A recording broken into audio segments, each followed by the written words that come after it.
If you want to be wealthy and happy the rest of your life, just learn this lesson well. Learn to work harder on yourself than you do on your job.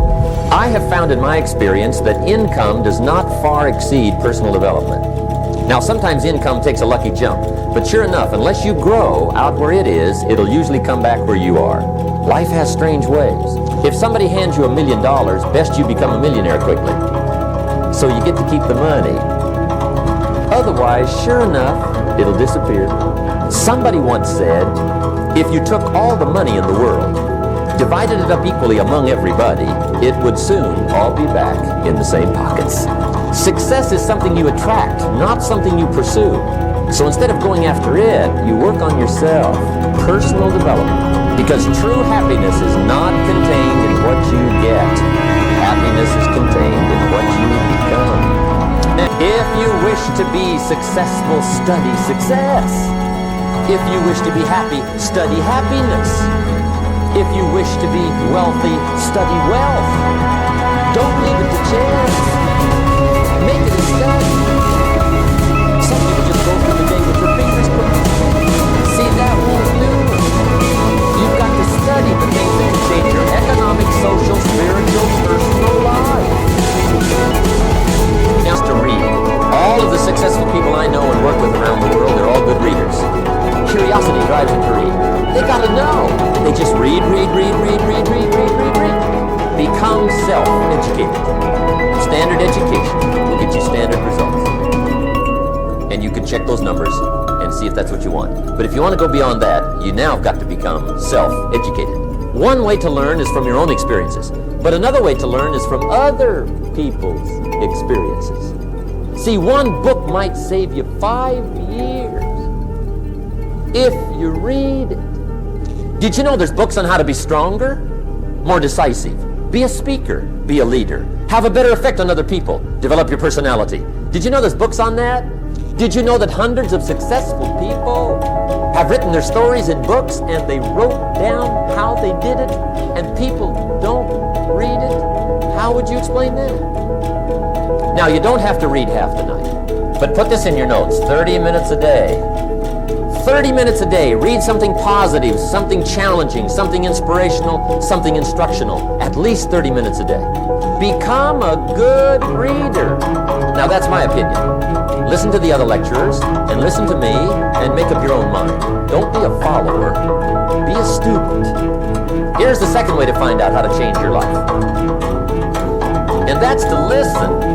Get around successful people and listen. Now, you can also learn from unsuccessful people. Take notes on both, negative and positive. Find out what poor people read and don't read it. That's good information. Learn from the negative. But now you can also learn from the positive. Get around successful people. Listen to what they say. Listen to how they say it. It's important. Now, here's some of the best advice I've got for the whole evening. Poor people ought to take rich people out to dinner and listen. That's some of the best I got. But you're right. Poor people don't usually take rich people out to dinner. The guy said he's rich, but he buys them. I'm not coming up with anybody. You're lucky to get your own supper, let alone run around trying to find a rich man to feed. And the guy's getting up. If a guy's not doing well, one of the first things he ought to do is find the guy that is doing well. And offer to buy him his dinner. Spend $50, $60, $80, $100. Go for the full 9 course. If you get a successful person to eat and talk for 2 hours, they're liable to drop ideas in your lap and change your life. Multiply your income by 2, by 3, by 5. But you're right. Poor people don't usually take rich people out to dinner. Now, here's the third way to find out how to change your life. And that's to observe. You can pick up a lot of ideas just by watching. Get around successful people and watch. Here's why. Success leaves clues. Attention. Don't miss anything. Wherever you are, be there. Excellent. Go to work. If there's one thing to get excited over, that's it. Get excited over your ability to make yourself do the necessary things. What could you make yourself do starting tomorrow that would change it all? No! Tell. Now see, that's exciting. On any given day, you can massively change the direction of your life. Now here's the key to discipline. Start with the little disciplines, get excited over the little disciplines, and get right on those, because those will lead to the big ones. You can't handle the big challenges in life unless you take on the little ones. Make a list of all. Here's what else it takes for life change. Self-motivation. Key phrase, self-motivation. I don't know why we call it self-motivation. It's really the only kind there is. You've got to motivate yourself. And you don't want to give self-motivation away to somebody else and make it somebody else motivating you. The guy says, boy, if somebody just come by and turn me on. What if they don't show up? Right?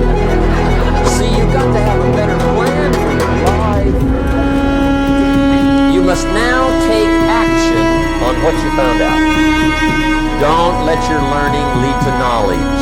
You'll become a fool. Let your learning lead to action. You can become wealthy. And there's many kinds of wealth. I understand that. Not just money. Money's one of the least of all values. I know some people with a lot of money. Very foolish.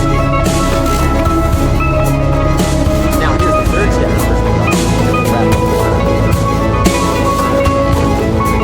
Step number 3 is just a little caution, and all through life we need a little caution. This one simply says, don't try to beat the system.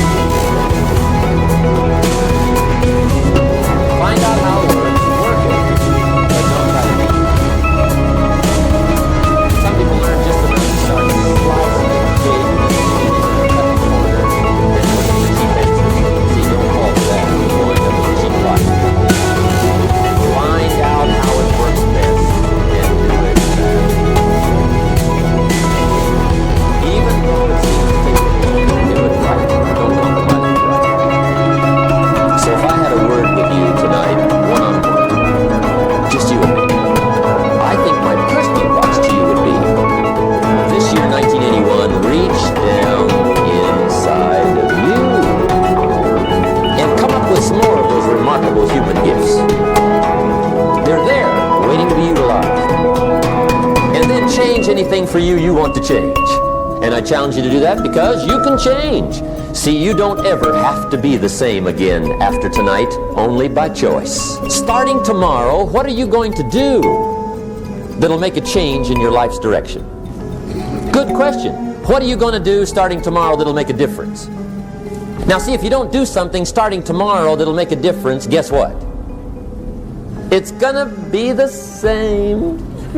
And see, that way you can guess what the next 5 years are gonna be like. Look at the last 5. Because the next 5 are gonna be like the last 5 unless you, major key, tomorrow, change it all. Or change a little, or change something, or don't change. It's choice time. You can do whatever you want. But it's nice to know any day you wish you can change your whole life.